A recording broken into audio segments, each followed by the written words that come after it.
Ndugu zangu, hutuba yangu kwenu leo itakuwa ikiongelea au ikikumbushia au ikizindusha an huquqi al-ummali wa wajibatu arbabi al-amal fi dawi al-Qur'ani wa sunna, haki za mfanyakazi, wajibu wa muajiri kwa muangazio wa Qur'ani na sunna ya Mtume Muhammadin sallallahu alaihi wa alihi wasallam. Ndugu zangu, inna min sunani llahi ta'ala fi hadha al-kauni, hakika muendesho wa Allah tabaraka wa ta'ala wa kuendesha kwake ulimwengu huu, an taquma alhayata ala alamal, ni maisha ya walimwengu kusimama juu ya kutenda kazi. Wa an yubtala an-nasu fi maashihim, wa an yubtala an-nasa fi maashihim, na watu kujaribiwa katika maisha yao, wanadamu kujaribiwa katika harakati zao za kimaisha. Faminhumul amil, wako katika wanadamu ni wafanyakazi, watumishi. Wa minhum sahibul amal, na wako waajiri, mabosi wenye kazi zao. Wa kullun mas'ulun amama Allahi azza wa jalla, lakini pande mbili hizi zote zitajaulizwa na Allah tabaraka wa taala kesho yaumul qiyama. Hawezi chomoka muajiriwa wala muajiri kuulizwa masali mbalimbali na Allah tabaraka wa taala. Allah mtukufu jaala al-Islam, amejalia dini yetu ya Uislamu mtazamo wake kwenye kazi, kwamba kazi ni ibada inayompatisha mtu thawabu mbele yake Allah tabaraka wa taala. Na Allah mtukufu akaipa thamani riziki ya halali, chumo la halali lililochumwa kwa jasho la halali la mja. Sawa sawa mja huyu ameajiriwa au ameajiri, ikawa hiyo kazi aliyoajiri watu inampatisha faida ya kuishi yeye na familia yake. Na Uislamu ukatahadharisha kwa muajiri na muajiriwa kula chumo la haramu. Akasema Mtume Muhammadin sallallahu alaihi wa alihi wasallama, kullu lahmin nabata min as-suhti fannaru awla biha. Anasema Mtume sallallahu alaihi wa alihi wasallam, kila nyama iliyonona katika mwili wa mwanadamu iliyotokana na chumo lililochumwa na mwanadamu huyo, nyama hiyo iliyonona kwa haramu, fannaru aula biha. Ikiwa mtu kanenepa kwa chumo la haramu, sawa ameajiriwa au ameajiri, anachokipata kupitia kuajiriwa au anachokipata kupitia kuajiri ni kitu ambacho kimesimama katika misingi iliyo tofauti na Allah tabaraka wa taala. Hili chumo akiliweka mwanadamu katika mwili wake, likamnonesha, likamnenepesha, anasema Mtume sallallahu alaihi wa alihi wasallama, fannaru aula biha, moto ni bora katika mwili wa mwanadamu huyu. Ndugu zangu, Allah tabaraka wa taala anatuambia katika surati al-Mulk aya ya 15, huwa alladhi ja'ala lakumul ardha dhalulan famshu fi manakibiha wa kulu min rizqihi. Yeye Allah tabaraka wa taala ndiye ambaye ameijalia ardhi kwa wanadamu kuwa dhalili, kuwa nyonge, wanadamu wakatembea juu yake. Na akasema Allah tabaraka wa taala, tembeeni katika pande za ardhi, katika kona za ardhi, katika sehemu mbalimbali duniani, mkitafuta na mtapopata katika kutafuta kwenu, wakulu min rizkihi, na kuleni katika vile ambavyo Allah mtukufu amekuruzukuni toka katika ardhi ambayo ninyi mwatembea juu yake, mkitafuta riziki halali zitokazo kwa Allah tabaraka wa taala. Bali Allah tabaraka wa taala akatuambia katika surati Tauba aya 105, waqul imalu, Muhammadi waambie watu wako, waambie wafuasi wako, tendeni, fanyeni kazi, tafuteni riski. Ni jukumu la kila mwanadamu kufanya kazi. Halafu Allah tabaraka wa taala yeye ndio anazitazama kazi za watu na anawapatisha kwa namna ya vile ambavyo yeye ameamua kuwakadiria kupitia kazi zao. Akasema Allah tabaraka wa taala, fasayara Allahu amalakum, mkifanya kazi Allah ataziona kazi zenu, atakulipeni kwa juhudi zenu, kila mmoja atalipwa kwa namna vile ambavyo Allah tabaraka wa taala amemkadiria. Kazi hiyo hiyo kuna mmoja amepata kajenga, kazi hiyo hiyo kuna mmoja amepata si tu kajenga kanunua gari, kazi hiyo hiyo si tu kuwa amejenga kanunua gari na manufaa mengine ya kidunia, lakini kazi hiyo hiyo kaifanya mtu hakuweza jenga, hakuweza pata usafiri, hakuweza fika na chochote kile, akawa mtu kafanya kazi miaka 40 kazini, miaka 50 kazini, anastafu hana kitu.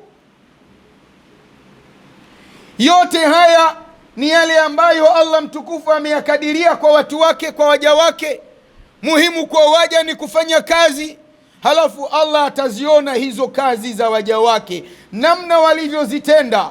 Ndugu zangu katika imani, wa fi hadha al-asr, na katika zama hizi tulizo nazo, haithu yuhtafalu bima yusamma yaumul ummal, watu wanakusanyika, wanaweka siku maalum wakiita wao ni siku ya wafanyakazi, Mei Mosi, May Day. Lakini ndugu zangu katika iman, yambaghi an natadhakkara anna al-islama, ni lazima sisi tuzingatie, tukumbuke na tuamke, tujue ya kwamba dini yetu ya Uislamu sabaka kullu al-anzima, ilishatangulia kila nidhamu. Nidhamu zote wanazoziweka wanadamu kwenye hii dunia kwa kila jambo, Uislamu ulikwisha tangulia nidhamu hizo zamani, karne ya 7. Uislamu unaongelea haki za wafanyakazi, unaongelea haki za mwajiri, karne ya 7, sio leo. Haya ni mambo binadamu wanakumbushiana tu, na muda mwingine hawasimami katika misingi iliyo imara. Ndiyo maana malalamiko kwa wafanyakazi ni mengi, malalamiko pia kwa waajiri ni mengi. Watu wakiurejea Uislamu, Uislamu una suluhisho na malalamiko na maradhi yote walionayo wafanyakazi. Uislamu una suluhisho na malalamiko na maradhi yote walionayo waajiri. Bali Uislamu haukumtazama mfanyakazi kwa maana ya mfanyakazi. Uislamu umemtazama mfanyakazi ukamgawa, na kila mmoja katika vigawanyo hivi ana haki zake, bali ana nyajibu zake. Kuna mfanyakazi aliyeajiriwa serikalini, huyu anautumikia umma. Kuna mfanyakazi aliyeajiriwa katika sekta binafsi, mtu ana kampuni yake, ana kazi yake, anaweza ajiri mtu mmoja, watu 2, 3. Kuna wafanyakazi wanatumika majumbani, wanasaidia mazingira mazima ya maisha ya watu katika majumba yao. Lakini Uislamu unatuambia nini ndugu zangu katika imani? Uislamu umeweka kwa ujumla haki za mfanyakazi. Unamwambia mwajiri aliyeajiri mfanyakazi, ikiwa umemwajiri mtu kakufanyia kazi kwa namna inavyotakikana, ziko haki kwa mfanyakazi huyu, anastahiki kuzipata kutoka kwako. Nambari 1 katika haki hizi ni itahu ajrahu kamilan ghaira manqusun, ni kumpa mwajiriwa mfanyakazi mshahara wake kamilifu, pasina kupunguza, pasina kuupunja, pasina kuudhulumu, pasina kuuchelewesha. Tena umpe katika wakati maalumu unaotambulika mliokubaliana.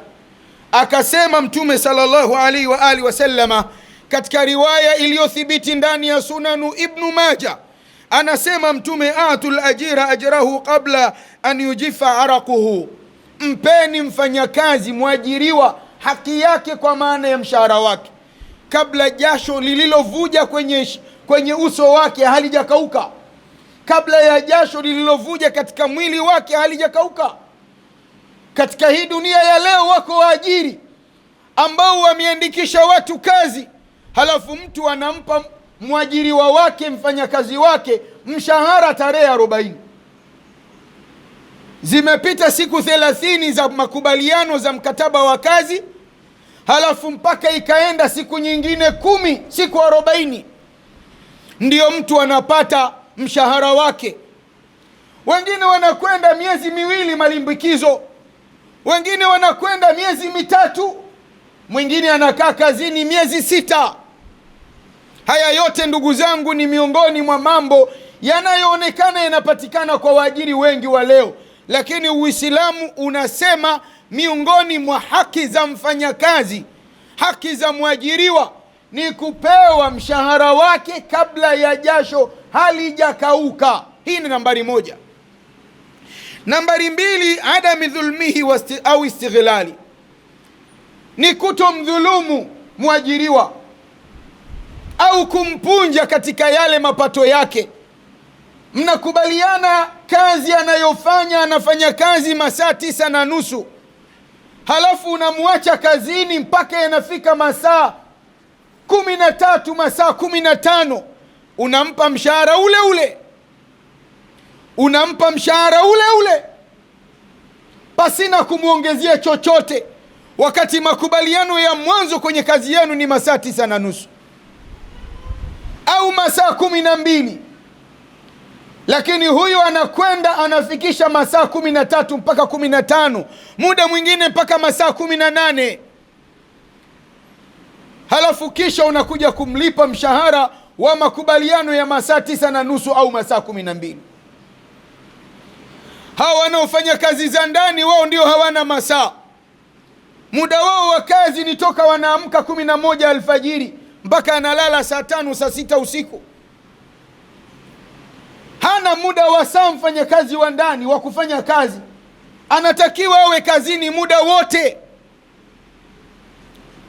Uislamu unakataa mazingira haya, ajira namna hii kwa mtu. Unaweza ukaona unawini kwenye hii dunia, lakini kesho yaumul qiyama unadhima we muajiri mbele yake Allah tabaraka wa taala.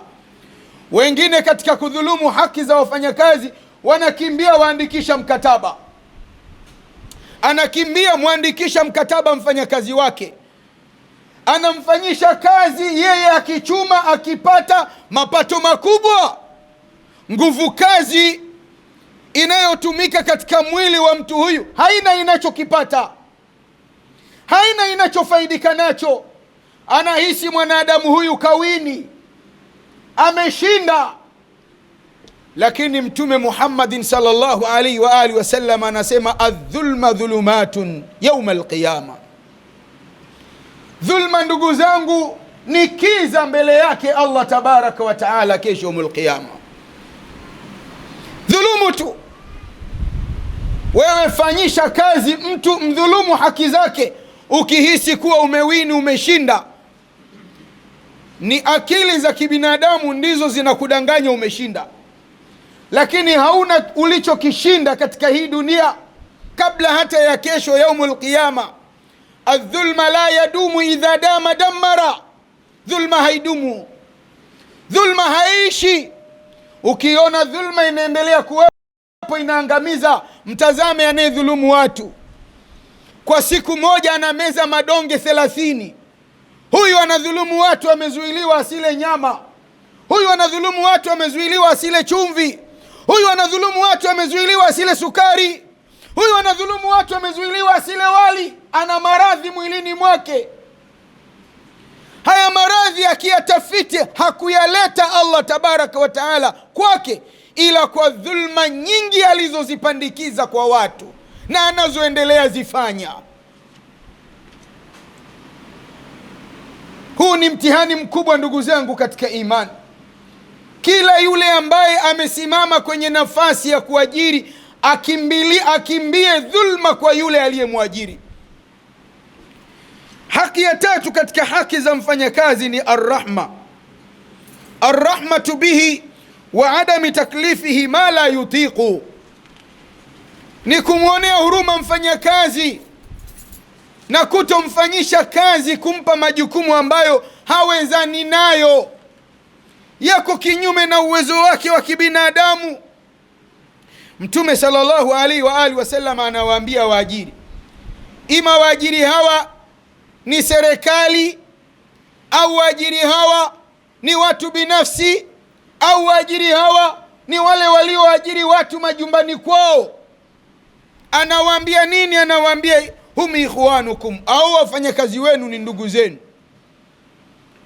Wafanyakazi wenu ni ndugu zenu, jamaa zenu, watu wenu wa karibu. Ja'alahumullahu tahta aidikum, Allah amewajalia riziki zao, vipato vyao, machumo yao yapatikane chini ya mikono yenu. Faman kana akhuhu tahta yadihi, yeyote ambaye ameajiri ndugu yake, ima mmoja au wawili au 10 au 20 au maelfu, ajue na atambue, falyutimuhu mimma yaakulu, amlishe mfanyakazi wake anachokula yeye, amlishe mfanyakazi wake kile anachokula yeye. Walyalbisuhu mimma yalbas, na amvishe mfanyakazi wake yale ambayo yeye anayavaa, zile nguo anazovaa yeye. Wala yukallifuhu ma yughlibuhu, na wala asimfanyishe kazi, asimpe majukumu ambayo anaamini amemshindilia, hana uwezo nayo mwanadamu huyu kuyafanya majukumu hayo. Katika watu wanaodhulumiwa na katika watu wanaosemeshwa na maneno haya ya Mtume Muhammadin sallallahu alaihi wa alihi wasallam ni watu walioajiri wafanyakazi wa ndani, watu walioajiri mahouse girl, mahouse boy. Maneno haya ya Mtume sallallahu alaihi wa alihi wasallam yapo karibu sana na wao. Mfanyakazi anatakiwa awe kazini kutoka alfajiri. Fungulia mtoto aende shule, nenda kamsafishe mtoto, kamwandae. Mama wa huyu mtoto, baba wa huyu mtoto wamenyoka kitandani, wamelala, wanakula raha. Mfanyakazi alfajiri aende akamwandae mtoto, amnyoshe nguo, ampakae mafuta, amwandalie madaftari yake, amwandalie kifungua kinywa. Kama anafuatwa na gari atoke nje kusubiria. Akimaliza arudi ndani, aanze kusafisha nyumba, atengeneze kifungua kinywa kwa mabosi wake. Wakitoka wakiondoka, anaanza kufanya kazi za kuchukua mwana, kufagia vyumbani kwao, kufua mashuka, manguo waliotumia. Kutwa nzima mfanyakazi hana muda wa kupumzika. Wakirudi jioni, wanaendelea mshughulisha mwanadamu huyu, halafu kisha wao wanakuwa wa kwanza kwenda kulala. Hawa watu muda mwingine wanaswali sala 5. Ndugu zangu, Qur'ani, Sunna vinaongea na watu waliomwamini Allah tabaraka wa taala. Yule mtu aliyemkufuru Allah mtukufu, dhambi nyingi kuzifanya yeye ni vyepesi sana. Hakuna dhambi nzito na kubwa baada ya kumkufuru Allah tabaraka wa taala.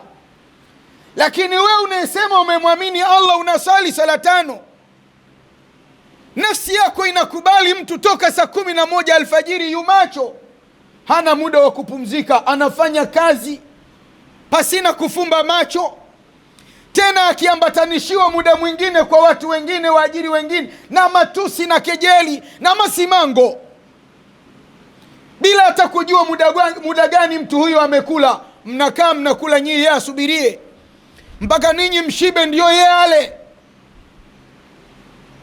Tazama mavazi ambayo anavaa mwajiri na mavazi anayovaa mwajiriwa. Halafu huyu mtu anafanya kazi takriban masaa 24, kama si masaa 18 kwa siku. Uliza analipwa mshahara wa bei gani? Shilingi ngapi? Ndani ya nchi yetu ya Tanzania mfanyakazi wa ndani mshahara ukiwa mkubwa mno ni 2.5 laki. Lakini wanalipwa watu shilingi 70,000, wanalipwa watu shilingi 50,000, wanalipwa watu shilingi 30,000.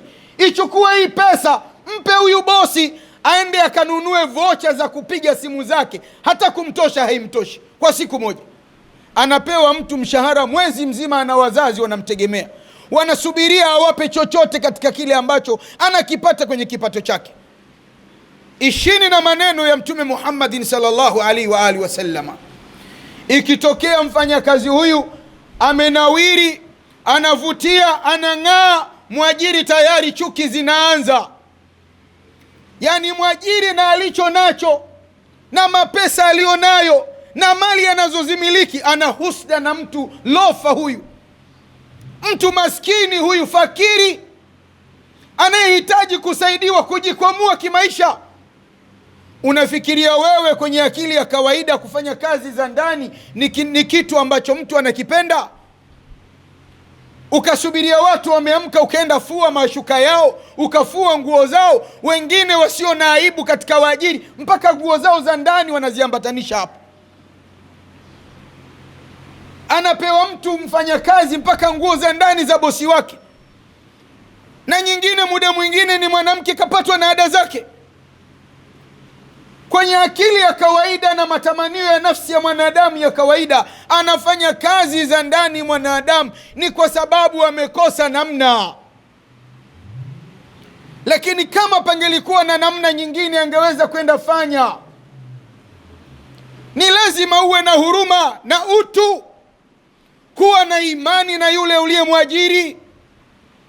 Hata nguo unazompa fua, tazama zipi zinastahiki nimpe na zipi hazistahiki kumpa. Wewe unapata muda wa kupumzika, mwachie na yeye, mpangie kwa kila siku masaa mawili haya, muda fulani mpaka muda fulani, nenda kapumzike. Kwa wiki nzima siku 7, siku hii ni siku yako ya kupumzika. Anafanya kazi mtu masaa 18 kila siku na hana kupumzika hata siku moja. Alafu ngoja aombe alau wiki moja tu ya kusafiri kwenda kwao, baada ya mwaka mzima kupita, kwenda salimia wazazi wake. Uone mwajiri anavyonuna. Maneno ya Mtume Muhammadin sallallahu alaihi wa alihi wasallam tuna haki ya kuishi nayo, ndugu zangu katika imani. Ndugu zangu, hizi ni haki ambazo Uislamu umeziweka kwa mwajiri,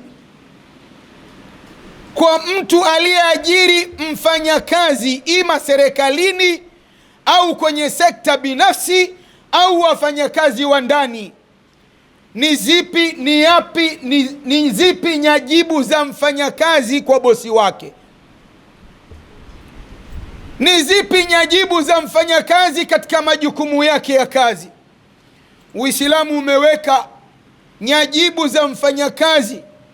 Ukishalipwa mshahara wako vizuri, tena kwa muda, bila kupunjwa, bila kudhulumiwa, ukaonewa huruma, bosi wako akakusaidia, anachokula unakula, anachovaa unavaa, anakupa mapumziko. Upande wa serikali haya hayana mashaka.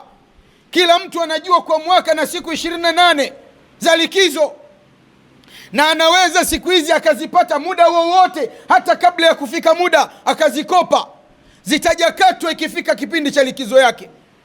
Shida kubwa kwenye sekta binafsi, watu wanajiamulia wao wenyewe, na kwenye majumbani kwa watu, huko ndio kuna shida.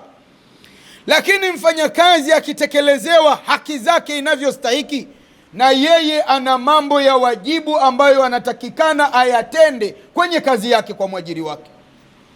Uislamu unasema nambari 1 ni al-ikhlasu fil amal wal itqan.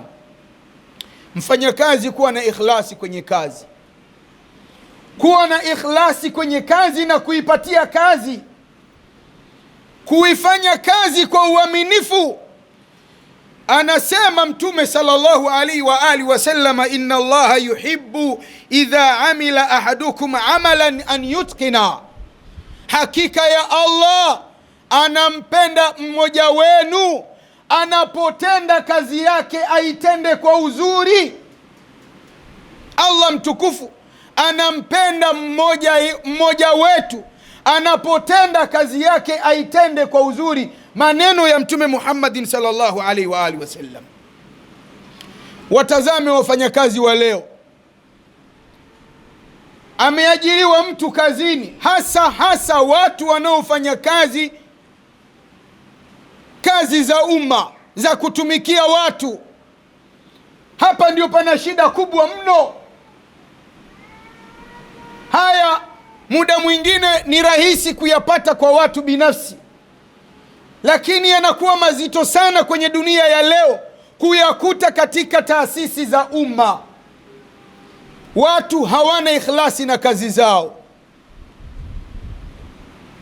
watu hawazipatii kazi zao. Hawezi mtu fanya kazi ya udaktari, kutibu watu kwa muda unaotakikana, lakini pia akafanya kwa ikhlasi mpaka atengeneze mazingira ya kupata chochote. Hawezi mtu akafanya kazi yake ya unesi kwa muda unaotakikana, lakini pia hawezi kufanya chochote cha huduma kwa mgonjwa mpaka apate chochote.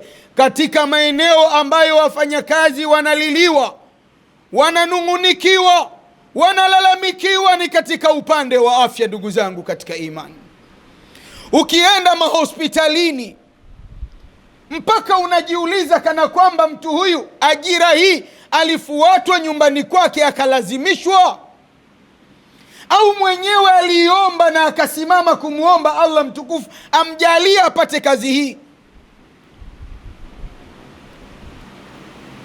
Katika sekta ya afya ni miongoni mwa maeneo ambayo pana malalamiko mengi mno, na sehemu mbalimbali za huduma katika sekta ya umma. Anawezekana mtu anahudumia watu wamepanga foleni, anapiga soga zake, anaongea na simu, anacheza na simu, anawasapika.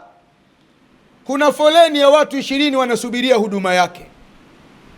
Uislamu unasema ikiwa umeajiriwa na mwajiri wako akakupa zile haki zako 3 stahiki, wewe unawajibika kuhakikisha unakuwa na ikhlasi na kazi yako, lakini pia ifanye kwa uzuri, itende kwa uzuri.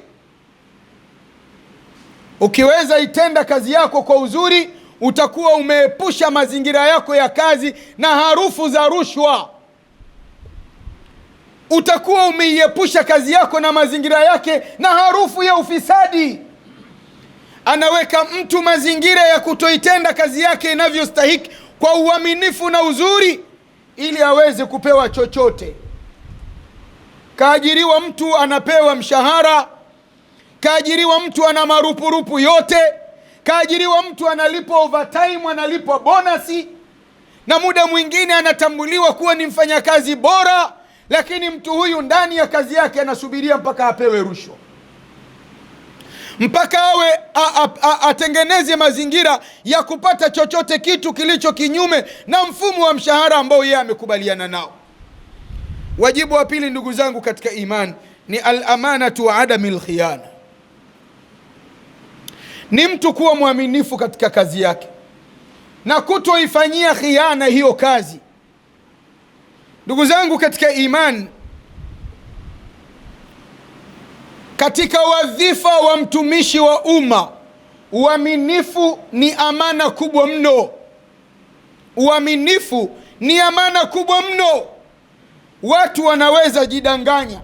Tunaishi kwenye hizi serikali zisizo za Kiislamu, akakubali mtu kuajiriwa, anafanya kazi, akafanya anayoyafanya yaliyo kinyume na imani yake, yaliyo kinyume na itikadi yake, yaliyo kinyume na dini yake. Anafikiria yuko salama. Hauko salama, hauko salama. Iko siku utaulizwa na Allah tabaraka wa taala kwa unachokifanya na kwa nafasi ulionayo. Kullukum mas'ulun, kullukum ra'in wa kullukum mas'ulun an ra'iyati. Nyote ninyi ni wachunga kwa nafasi ulionayo, na Allah mtukufu atakuuliza kwa ulichokichunga, kwa namna ya vile ulivyoitumikia nafsi yako. Tumepata nukuu hadithi ya Mtume Muhammad sallallahu alaihi wa alihi wasallam. Mtume sallallahu alaihi wa alihi wasallam anamsema kiongozi, muadhif, mtu mwenye nafasi yake pahala popote pale, akawafanyia khiana raia wake, akafa. Siku anakufa mtu huyo hakika amefanya khiana mbaya mbele yake Allah tabaraka wa taala, kwa kudhulumu haki za raia wake, na anayo ya kumjibu Allah mtukufu kesho yaumul qiyama. Watu wameghafilika, bali kuna watu nyoyo zao zimejaa maradhi, wanahisi rushwa wanazokula, ufisadi wanaoufanya kana kwamba ni halali kwao, si mali ya serikali. Nani kakwambia mali ya serikali ndiyo ya kuibwa? Mali ya serikali wenye nayo ni raia. Serikali yenyewe kama yenyewe si kitu. Serikali ni wananchi. Wananchi hao wanaochukuliwa, wanaopukutishwa, wanaokamuliwa kwenye kazi zao, biashara zao, vipato vyao, wanakamuliwa kodi. Kodi hii unaenda itumia wewe jinufaisha kinyume na uhalali. Utaulizwa na Allah mtukufu kesho yaumul qiyama. Kuwa mwaminifu. Na haya ndugu zangu, kwenye dunia hii ambayo tuko nayo leo, ni miongoni mwa maradhi makubwa mno, bali ni mambo yaliyonyongeka sana kwa watu walioajiriwa.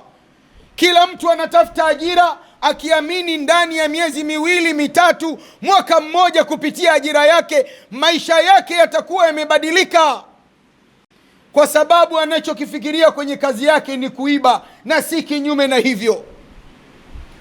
Wanaiba watu katika utumishi wa umma, wanaiba watu katika sekta binafsi, wanaiba watu hata katika majumba ya watu.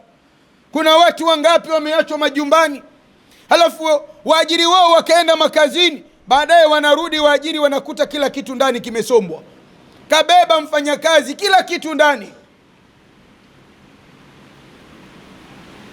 Anasema Allah tabaraka wa taala katika suratu Nisa aya 58, inna Allah ya'murukum an tuaddu al-amanati ila ahliha. Allah anakuamrisheni zirejesha amana kwa wahusika. Fanya kazi, lakini jua kazi hiyo ni amana. Ikiwa ndani ya nchi yetu ya Tanzania wewe ni mfanyakazi wa serikali, amana hii rejeshe kwa wananchi. Ikiwa ni sekta binafsi, amana hiyo irejeshe kwa muhusika. Ikiwa ndani ya majumba, amana hiyo irejeshe kwa bosi wako.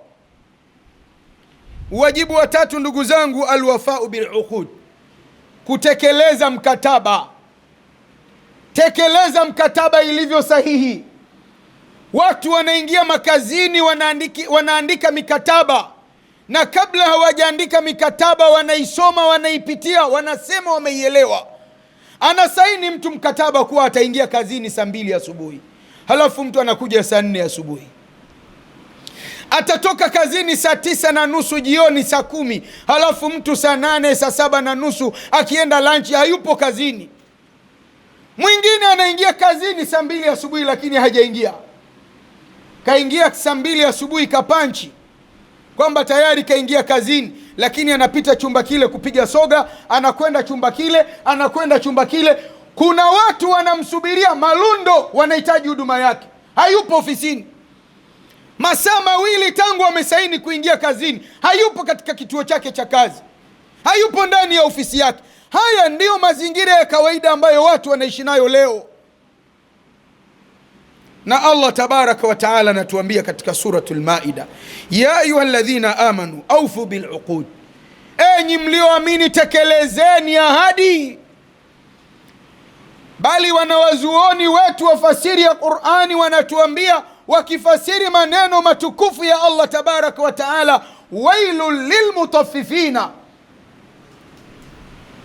ole wao wenye kupunja katika kupima. Wanafasiri wanasema si mfanya biashara tu anayetumia mzani. Maneno haya, onyo hili, angamio hili analo hata mfanyakazi ambaye anatakikana ajirani saa 2 asubuhi aingie, anaingia saa 4, kapunja muda wa kazi. Atoke saa 9:30, saa 10, saa 7, ye hayupo, amepunja muda wa kazi. Hakufanya kazi kwa masaa stahiki vile alivyoandika katika mkataba wake. Simama kwenye msingi wa kutekeleza mkataba uliokubaliana na mwajiri wako. Anakudhulumu, anakupa haki yako, ni jukumu lake yeye, na kila mmoja kati ya mwajiri na mwajiriwa atalipwa na Allah tabaraka wa taala kwa anayoyafanya. Ndugu zangu katika imani,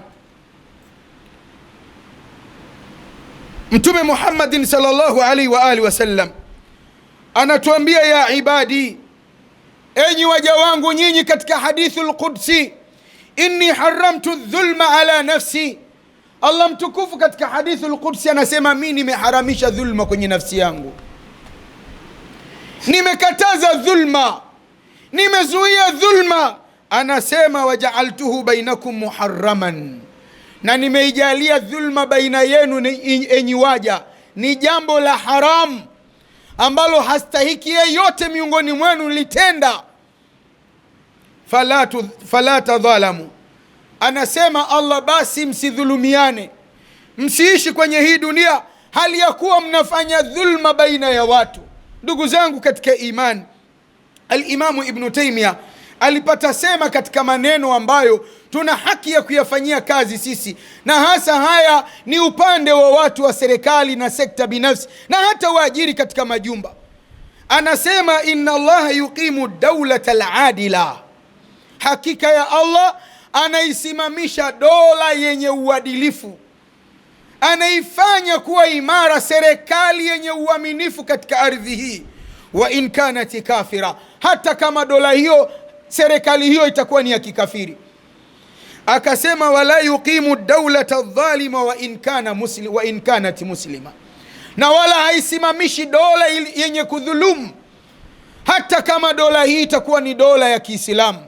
Ni juu yetu kila mmoja, ndugu zangu, mwajiri, mwajiriwa, kutekeleza majukumu yake inavyostahiki katika kazi zetu, ili tuweze rejesha katika majumba yetu machumo ya halali ambayo yataweza neemesha watoto wake na watu wa familia zetu katika namna iliyo bora. Na hii ndiyo sababu ya kuweza linda ardhi hii na maafa na maharibiko mengi yanayotokea leo. Qad qultu ma qultu wa astaghfirullah li wa lakum wa lisaili almuslimin wal muslimat fastaghfiru innahu huwal ghafurur rahim wa huwa albarru alkarim. Islamu karne ya 7 ilikwisha weka taratibu, nidhamu, ni zipi haki wajibu wa mwajiri na ni zipi haki nyajibu za mwajiriwa, ambazo watu wakisimama nazo, tunaamini malalamiko yanayokaririka kila mwaka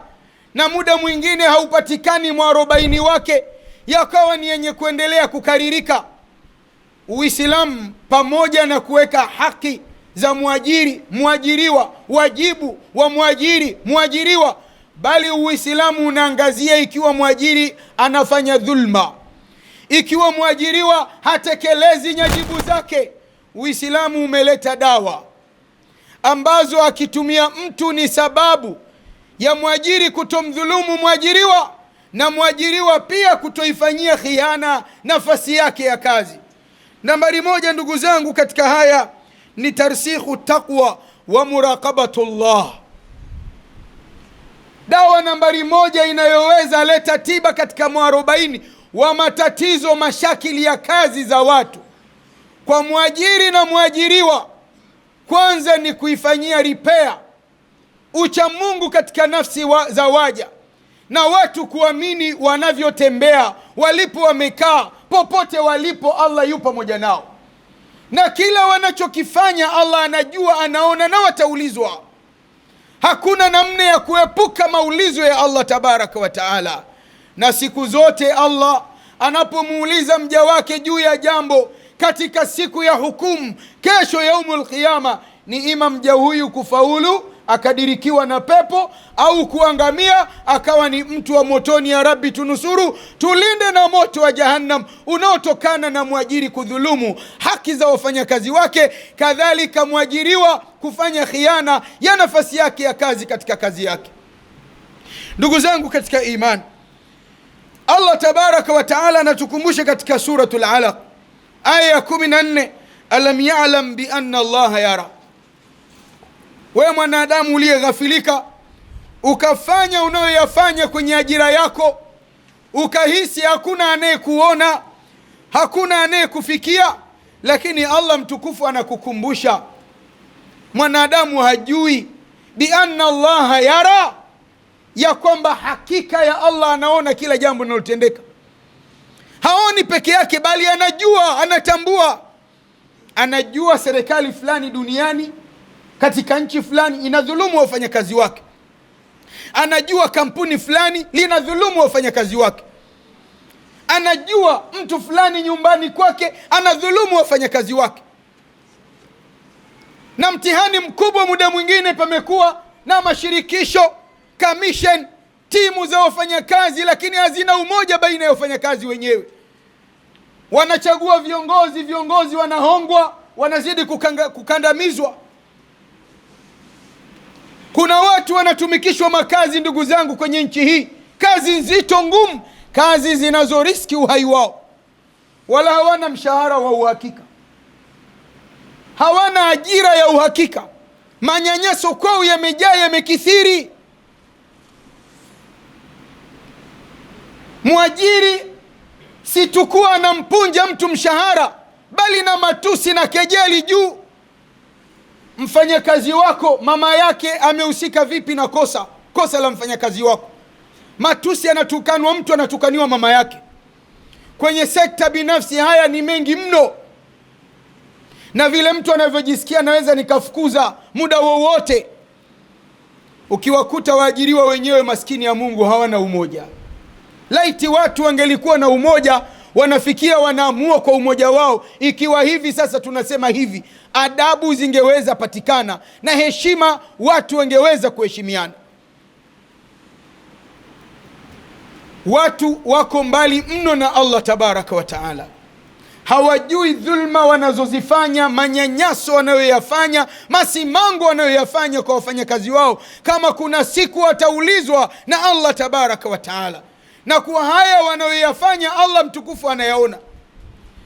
Jambo la pili, ndugu zangu, ni tahqiqul adli wal ihsan baina at-tarafain, ni kuhakiki uadilifu na kufanyiana wema kati ya pande mbili, kati ya mwajiri na mwajiriwa. Mwajiri ahakikishe anauvaa uadilifu na wema kwa mfanyakazi wake, na mfanyakazi naye ahakikishe anauvaa uadilifu na wema kwa bosi wake.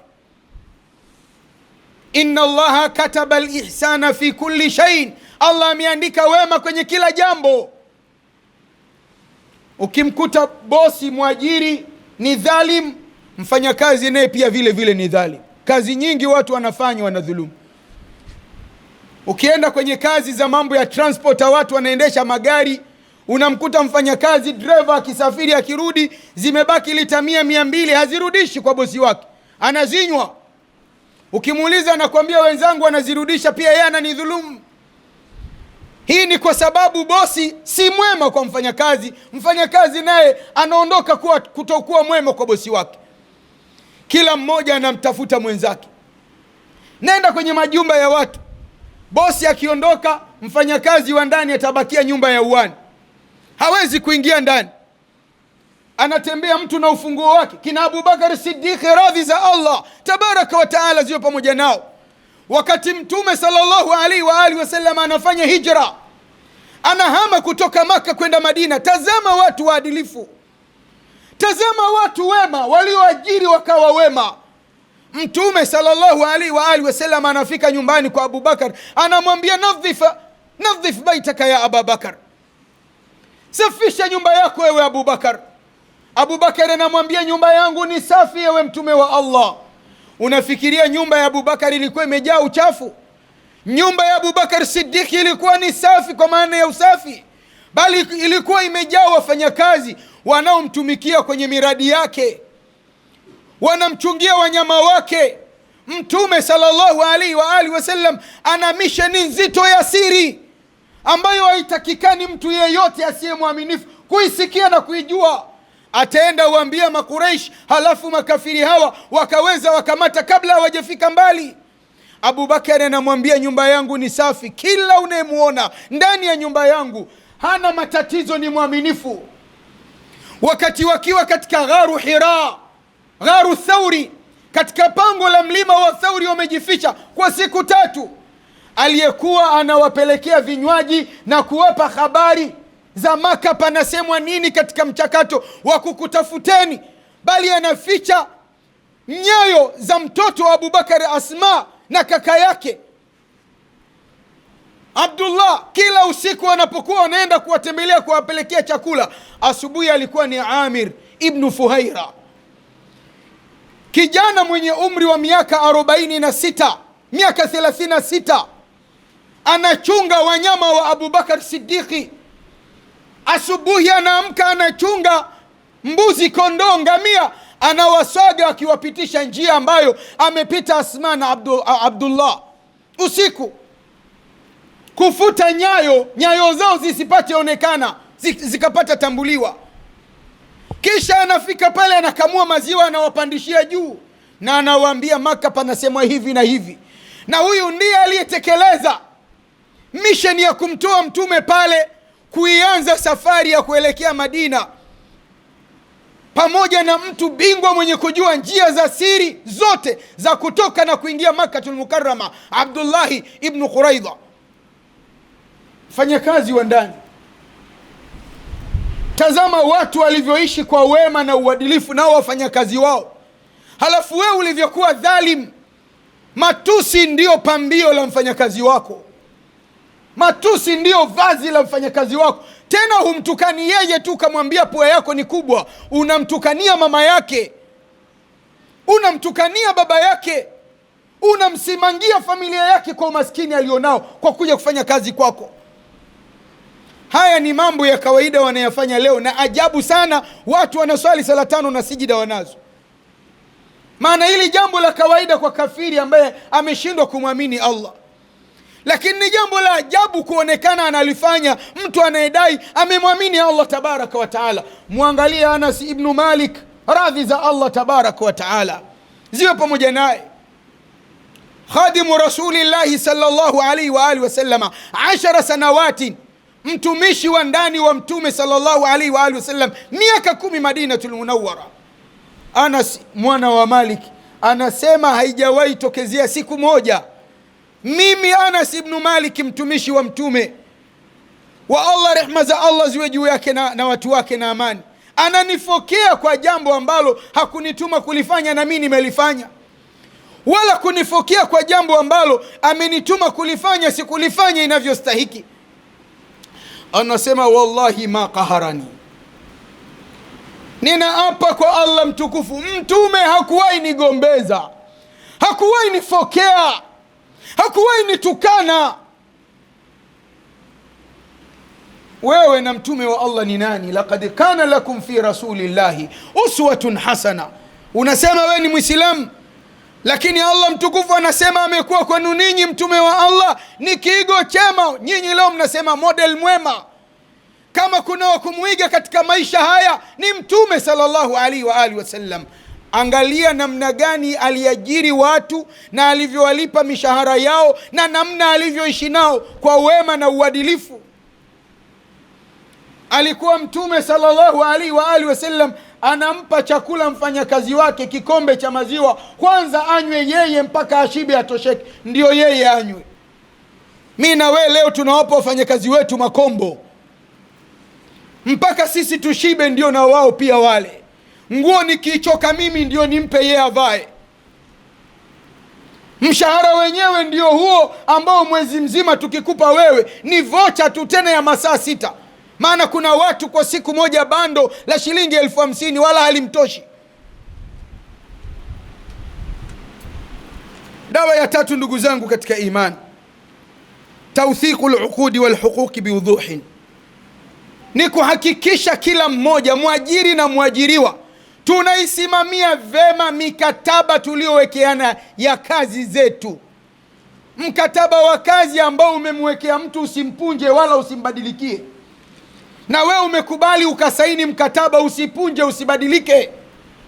Leo hii dunia imekuwa na khiana kubwa mno kwa watu kufoji mikataba na kubadilisha uhalisia ambao ulikuwapo mwanzo. Jambo la 4 ndugu zangu katika iman, Uislamu unatuambia ni alhiwaru wa hili nazaati bil adli, ni kufungua mlango wa maongezi. Kazi zipo zinaendelea kuwepo kila siku, waajiri wapo mpaka dunia itakwisha, waajiriwa pia hawakosekani. Ndivyo ambavyo Allah mtukufu amepangilia. Lazima tufungue mlango wa maongezi, majadiliano, kuangalia yale mashakili yanayopatikana kila siku kwenye sehemu za kazi za watu, tunaweza yapatia tiba gani? Allah mtukufu anatuambia ndani ya Qur'an, fa in tanaza'tum fi shay'in farudduhu ila Allahi war rasul, mkitofautiana katika jambo lirejesheni kwa Allah na mtume wake. Kaeni chini, fanyeni majadiliano, kubalianeni. Acha kubakia kwenye dhulma tu, na wewe mtumishi acha kubakia kwenye unyonge tu. Ukiona kazi hii mimi siwezi kufanya, lazima niibe ili kujiepusha na wizi na haramu ya wizi, kimbia, nenda katafute kazi ambayo utafanya itakupa haki zako pasina mazingira ya wewe kuiba. Kwenye kazi hizi dunia ya leo, mtu kaajiri watu 200 300, ndani ya watu wale anapandishia watu 5 10 mshahara, halafu anasema hawa ni maspai wangu kwa wenzao. Kazi kubwa za maspai hawa ni kuleta unoko kwa tajiri, kuharibia wenzao. Hii ni tajasusi ndugu zangu, yote haya ni haramu. Badala ya kwenda kwenye haya, fungua mlango wa maongezi na mfanyakazi wako, mwite. Mwaka umepinduka, njoo kaa chini, tunaingia mkataba mpya, tuna renew, kaa chini. Kipi ambacho unatamani tukiongeze? Lakini mimi naona mwaka jana tuliweka hivi, hiki kimenipunja sana, kimeniumiza sana, naomba tukitoe. Jadilianeni, kubalianeni, halafu nendeni mkaishi mikataba yenu. Jambo la mwisho ndugu zangu, katika dawa ambazo zinaweza zikaleta tiba kati ya mwajiri na mwajiriwa, ni nashru thaqafatul ihsani war rahma fi bai'atil amal, ni kufungua mlango wa wema na huruma katika maeneo ya kazi. Haya yatatibu na yataweza kuondosha vidonda vilivyokaa katika nyoyo za wafanyakazi wengi. Kuna wafanyakazi wameumia sehemu zao za kazi, katika muda wa kazi, kwenye jukumu la kazi yake, amepata jeraha kubwa, pengine limemwondolea kiungo chake, wala hakuna anachotazamwa nacho. Hii kazi imemuingizia huyu tajiri, huyu mwajiri mabilioni ya pesa, imeondosha kiungo. Leo akimfanyia kitu fulani tu, kumwonesha wema na huruma, inawezekana ikawa sababu ya kuondosha manunguniko katika moyo wa huyu. Anaachwa vivyo hivyo mtu, bali mwajiri anatafuta na namna ya kukwepa. Usiseme kama ulikuwa kazini, usiseme hivi. Anaanza kurusha haki za mwajiri wake, haki za mfanyakazi wake, ili yeye baadaye aje akimbie kumfanyia yale ambayo yatampa manufaa huyu. Haya ndugu zangu yanakwenda hata kwenye haya mambo ya mafao. Anafanya mtu kazi leo, tumeona kuna watu wamefanya kazi miaka 50 kwenye ajira, wametoka hawana kitu, wana madeni mwisho. Mpe mtu mafao, kile unachomwekea ambacho unaamini kesho akitoka kazini kitamsaidia. Miaka 20 30 mtu anafanya kazi, halafu anaenda kukuta kiinua mgongo chake ambacho ana haki ya kukipata ni milioni 10 ya Kitanzania. Milioni 10, mtu huyo ana watoto 7, ana wazazi wake, ana majukumu mengi ya kimaisha. Leo kila kitu ni pesa. Hawa watoto 7 ukiwapeleka shule ni pesa, wakiugua ukawapeleka hospitali ni pesa, matumbo yao yakiwa hayana kitu yanataka kujaa pesa, kila kitu ni pesa. Milioni 10 si lolote, si chochote. Miaka 30 kwenye ajira anapata mtu kitu hiki. Ni lazima kuhakikisha kuwa mtu huyu anaweza kuondoka na kile ambacho hakitoweza mtosheleza, kwa sababu mwanadamu si mja ambaye maumbile yake yanatosheka, lakini alau anaweza kuona kuwa hapa sasa, alhamdulillah, niko katika mazingira ninaweza nikatatua changamoto 2 3 zangu. Na akasema Mtume sallallahu alaihi wa alihi wasallama, arrahimuna yarhamuhumur rahman, wenye kuonea huruma waja wenzao Allah tabaraka wa taala atawaonea huruma kesho yaumul qiyama. Ya Rabbi, tunakuomba uwajalie waajiri kuwa wema kwa waajiriwa wao, waajiri kuwa ni waadilifu kwenye kazi zao, waajiri kuwa ni wenye huruma kwa wafanyakazi wao, waajiri waepushe na dhulma waajiri wote katika hii dunia ya Rabbi. Ya Rabbi, tunakuomba wapambe waajiri na tamaa na hamu na mapenzi ya kuongeza vipato vya wafanyakazi wao. Ewe Allah mtukufu, tunakuomba wape nguvu wafanyakazi, watende ili dunia ipate kwenda mbele, ili dunia ipate songa mbele. Wajalie vipato vyenye baraka na wao, wajalie machumo yenye baraka na wao. Waepushe waajiriwa na kudhulumiwa na waajiri wao. Ya Rabbi, waepushe waajiriwa na kudhulumiwa na waajiriwa wao. Ya Rabbi, wajalie waajiriwa wawe ni wenye kutenda katika namna ambayo itawaepusha na dhulma na khiana katika kazi zao. Ewe Allah mtukufu, tunakuomba waweke mbali na dhulma wafanyakazi wa majumbani, waweke mbali na masimango wafanyakazi wa majumbani, waweke mbali na manyanyaso wafanyakazi wa majumbani. Ya Rabbi, wajalie na wabariki wafanyakazi wote katika riziki zao na vipato vyao wanavyovipata viweze tatua changamoto za maisha yao. Ewe Allah mtukufu, tunakuomba wajalie viongozi wetu, rais wetu, mawaziri, waziri mkuu, makamu wa rais kuwa ni wenye huruma na waajiriwa ndani ya nchi yetu ya Tanzania. Ya Rabbi, watazame waajiriwa kuwa ni watu wenye haki ya kunyanyuliwa vipato vyao na kulindiwa kazi zao na kuthaminiwa mchango wao. Inna Allaha wa malaikatahu yusalluna ala nabi ya ayyuhalladhina amanu sallu alayhi wa sallimu taslima. Allahumma salli ala Muhammad wa ala ali Muhammad kama sallaita ala Ibrahim wa ala ali Ibrahim wa barik ala Muhammad wa ala ali Muhammad kama barakta ala Ibrahim وعلى آل إبراهيم إنك حميد مجيد. وارض اللهم عن الخلفاء الأربع وعن البقية أصحاب رسول الله محمد صلى الله عليه وآله وسلم. ربنا أرنا الحق حقا وارزقنا اتباعه وأرنا الباطل باطلا وارزقنا اجتنابه. اللهم سهل لنا مما نريد ونجنا مما نخاف بفضلك يا لطيف. ربنا آتنا في الدنيا حسنة وفي الآخرة حسنة وقنا عذاب النار. وصلى اللهم على محمد وعلى آله وصحبه وسلم وقوموا إلى صلاتكم يرحمكم الله.